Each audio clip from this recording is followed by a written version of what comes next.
So here we've got a picture of my humble Blu-ray collection from the last time I did a video like this. This was taken in July of 2025, and well, to put it simply, I've expanded quite a bit since then. So I'm gonna do like they do in those Criterion Closet videos and just highlight a few of these that I think are worth talking about. Okay, Criterion Closet audition video, go. First, we've got Panther Panchali from the Apu trilogy. I've only seen the first of the three movies. There are a lot of angles you can take with something like this. People on Letterboxd tend to focus on the more feminist parts of it. But something that really stood out to me was just how this was able to capture the wonder of what it's like to be a kid and that feeling of discovering the world for the first time. And it feels almost like anything's possible, just looking at this from Apu's perspective. Specifically, I look at the 3 times when they get a visitor from outside the village.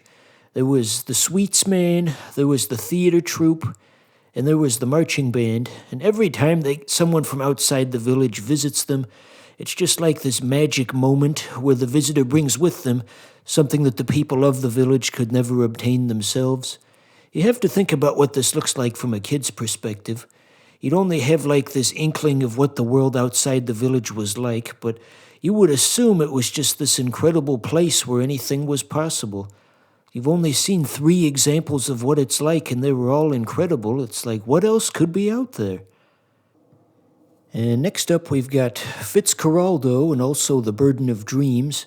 I included both of these together because they're more or less 2 halves of the same pie. You really need to watch the both of them just to truly grasp the incredible story of what this film is and how it got made. Just briefly, Fitzcarraldo is the movie itself, and then The Burden of Dreams is the documentary about how Fitzcarraldo was made. And famously, Fitzcarraldo was an incredibly troubled production, to the point where multiple people actually died trying to make the film.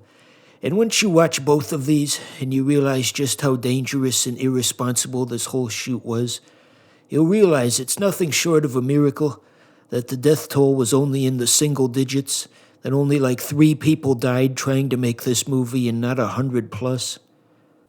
Next up, we've got Yam Dabo, that was made in Burkina Faso, of all places. Yes, the World Cinema Project certainly takes you to obscure corners of the world, but everyone on the message boards says this one's really well done, but personally I think it's a bit overrated. I think people just give it a pass because it's foreign and the standards are different. If you were to give these same story beats to an American movie, I feel like people would just brush it off as like a low-effort Hallmark movie, which is a crazy thing to say considering there was an attempted rape at one point in the movie. But nonetheless. And I also like the part where the director made it unclear at the end if the foreign aid truck was coming at all, because everyone was lined up for the truck. And the movie just ends on a shot of an empty road. We don't know if the truck's coming. I feel like that really tied in very well into one of the movie's main themes of not being a helpless idiot and trying to provide for yourself. It's okay, I guess. Oh yeah, and just another factoid I remembered. I guess there weren't very many, trained actors in the country of Burkina Faso at that time, so there's kind of a limitation of what the director could do, as most of the characters had to be given relatively short and relatively simple lines, except for this one particular actor who was a trained actor, so just kind of, it's very light on plot. It almost feels like a silent movie at times, if that makes any sense. And then, following that, we've got Kumarti. I've mentioned this one a few times before.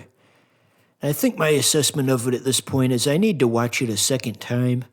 What I didn't understand the first time around is this is a very religious movie. The smarmy atheist in me glossed over all of the lore and theology. I remember just sitting there thinking, yeah, whatever. That's just some stupid crap that they made up.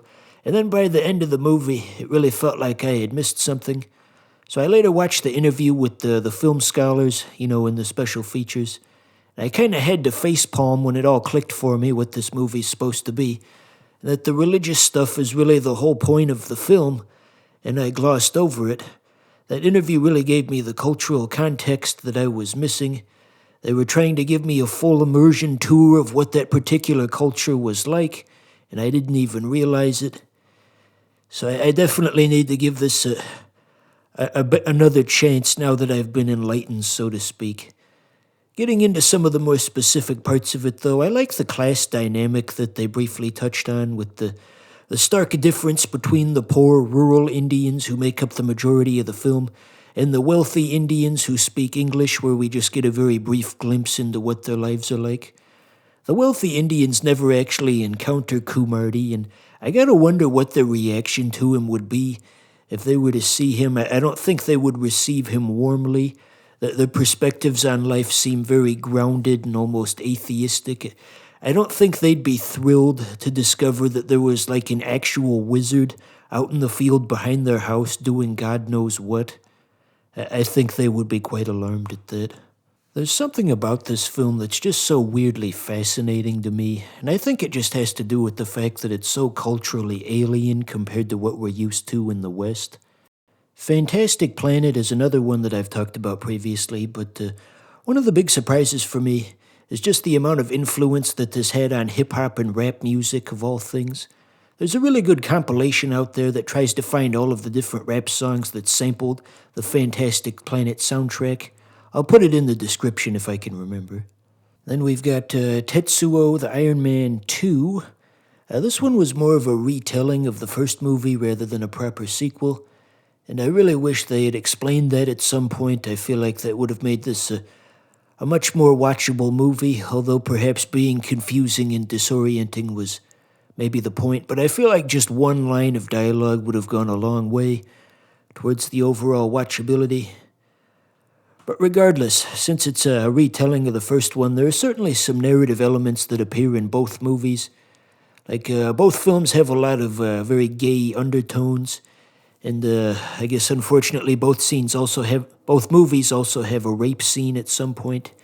You know, I've talked before about how my theory on why Japanese media is so over the top, it's because Japanese people are often repressed in real life, and the creative arts are their way of letting out all of the things that they're bottling up inside. And I really have to wonder what the director was dealing with at the time when he made the both of these movies.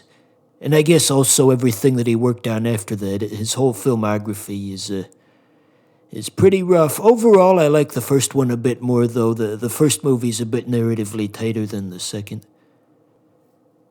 And then last, I wanted to talk about Onibaba. People on the message boards say this is one of the scariest movies in the Criterion collection, and I don't really agree with that personally. I don't mean to spoil a 62-year-old movie, but the monster at the end wasn't even real anyway. It was just like an elaborate Scooby-Doo scheme, but overall I still enjoyed it, certainly. And there are other films that I've seen, but I feel like I've gone on long enough.